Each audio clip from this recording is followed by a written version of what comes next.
Prenez quelques sacs de gemmes colorées dans votre Dollar Tree local. Ensuite, mettez une feuille de papier parchemin sur une plaque et versez-y les gemmes. Assurez-vous qu'elles sont toutes en une couche uniforme. Préchauffez le four à 350 degrés Celsius et enfournez les gemmes pendant environ 20 minutes au Nozwire. Après 20 minutes, versez les gemmes dans le bain d'eau glacée. Vous les entendrez crépiter et se briser. Laissez reposer 5 minutes, puis videz l'eau dans l'évier.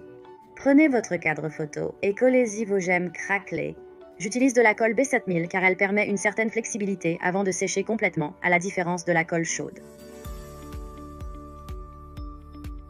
Donc, j'ai déjà préchauffé le four à 350 et nous allons les cuire pendant environ 20 minutes. Allez-y et remplissez une casserole ou un bol avec de la glace et de l'eau. Et déposez-les ici et vous pouvez l'entendre. Ils se fissurent presque immédiatement et ils sont maintenant prêts à l'emploi. D'abord, je vais commencer par placer mes morceaux de verre là où je les veux. J'utilise la résine d'artiste de Mixed Media Girl et je veux en fait la verser sur mes pierres ici. Je vais commencer avec de la pâte blanche. Je vais l'étaler un peu avec mon doigt. Je vais intervenir ici avec le métallique blanc et je vais intervenir ici avec la perle. Un peu plus de ce blanc plat. Donc je vais prendre un peu de cet or et je vais utiliser mon bâton et je vais faire ces lignes plus fines. La dernière étape consiste à utiliser un chalumeau pour éliminer les bulles d'air. Ensuite, nous allons laisser cela durcir. Je vais à mon Dollar Tree du coin. Je vais commencer avec ces perles de verre. Je vais aussi aller chercher de l'alcool à friction. Puis, j'ai pris ce bol. Je l'ai eu de Home Depot. Je vais prendre du sable.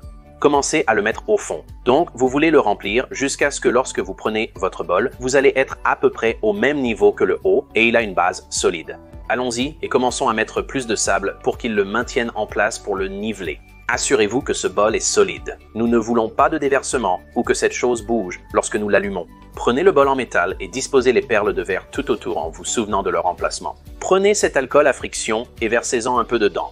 Donnez-lui un peu de flamme et ça va s'allumer directement, donc je suis allé au magasin à 1 $ et j'ai acheté 3 sacs de ces gemmes pour remplir les vases. Après triage, je les ai lavés avec du Blue Dawn et de l'eau, puis étalés pour sécher. J'ai tracé des lignes du bord de la coiffeuse jusqu'au miroir. J'ai appliqué une fine couche de mastic avec une petite truelle crantée. Le plaisir a commencé en pressant les gemmes dans le mastic, travaillant par petites sections pour éviter le séchage. Une fois fini, j'ai mélangé une tasse de joint à une demi-tasse d'eau pour le jointage. J'ai appliqué le joint par petites sections, en m'assurant de le pousser entre chacune des gemmes. Je voulais m'assurer que chaque espace entre elles était bien rempli. Après 1 heure, j'ai vérifié à nouveau, et oui, c'était bien sec. En utilisant une grande éponge et de l'eau claire, j'ai lavé tout l'excès de joint. J'ai retiré le ruban de peintre que j'avais placé sur le dessus de la coiffeuse et appliqué du mastic en lissant avec mon doigt. Pour ce projet, rendez-vous dans votre magasin à 1 $ local et achetez quelques gemmes de verre. J'ai peint le tableau avec un peu de lasure blanche à l'arrière juste pour donner une bonne couleur pour le fond. Cette colle polyvalente est maintenant parfaite. Tout ce que vous avez à faire est de le poser, prendre le miroir après avoir fait quelques marques pour le centrer et le placer sur le tableau. En utilisant la même colle tout usage et un bâtonnet de glace, mettez simplement un peu de colle à l'arrière. Il suffit de les glisser en place. Vous voudrez utiliser du coulis non sablé. Versez l'eau et mélangez. Une fois bien mélangé, ajoutez la couleur de peinture choisie. Continuez à l'enfoncer là-bas et passez entre chaque gemme de verre. Une fois posé, prenez votre éponge essorée, pas trop humide, et commencez simplement à essuyer le dessus. Je suis allé au magasin à 1 $ et j'ai acheté 35 sacs de gemmes. Ils étaient vraiment poussiéreux, alors je les ai retirés de leurs petits sacs et les ai lavés avec un savon doux et de l'eau. Après les avoir lavés, je les ai étalés sur une serviette pour les sécher. Il y a plusieurs mois, j'ai terminé une crédence dans ma salle de bain au-dessus de l'évier.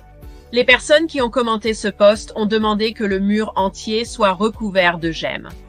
Alors voilà, j'ai commencé par tracer une ligne de niveau un peu plus haute que le dosseret. Ensuite, j'ai mesuré la hauteur de cette ligne par rapport au sol et j'ai fait des marques sur le mur et relié la ligne. Un autre commentaire sur ce post original du dosseret était que je n'avais pas créé de motif sur le mur, alors sur celui-ci, j'ai décidé de dessiner des algues. Après avoir dessiné le motif, j'ai commencé à appliquer du mastic à l'intérieur des lignes d'algues, les remplissant avec différentes tailles de gemmes vertes. J'ai travaillé sur de petites sections du mur à la fois, en remontant le mur. Une fois arrivé à l'endroit où j'avais posé la crédence originale, j'ai ajouté du mastic et continué avec les 3 différentes couleurs de gemmes. Travailler autour des toilettes était un peu difficile, mais avec mes doigts fins, j'ai réussi. J'ai vraiment aimé utiliser les différentes tailles de verre à l'intérieur des algues. Je pense que cela lui a donné plus de texture et un aspect vraiment intéressant. Quand j'ai fini d'appliquer les gemmes sur le mur, j'ai mesuré et coupé un morceau de rail de chaise, puis je l'ai fixé au mur avec une cloueuse de finition. J'ai ensuite pris du mastic et comblé l'écart, puis j'ai ajouté plus de gemmes. J'ai mélangé mon coulis jusqu'à ce qu'il ait la consistance de purée de pommes de terre. J'ai appliqué le coulis sur le mur à l'aide d'une spatule, et en travaillant par petites sections, j'ai ajouté le coulis, puis j'ai enlevé l'excédent avec une éponge humide.